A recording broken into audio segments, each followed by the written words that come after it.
உண்மையை சொல்லி நன்மையை செய்தால் உலகம் உன்னிடம் மயங்கும். நிலை உயரும் போது பணிவு கொண்டால் உயிர்கள் உன்னை வணங்கும். உண்மை என்பது அன்பாகும், பெரும் பணிவு என்பதும் பண்பாகும்.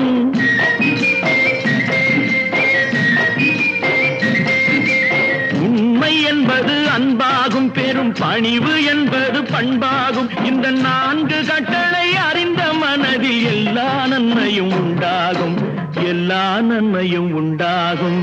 6 மனமே 6, அந்த ஆண்டவன் கட்டளை 6. 6 மனமே 6, அந்த ஆண்டவன் கட்டளை 6.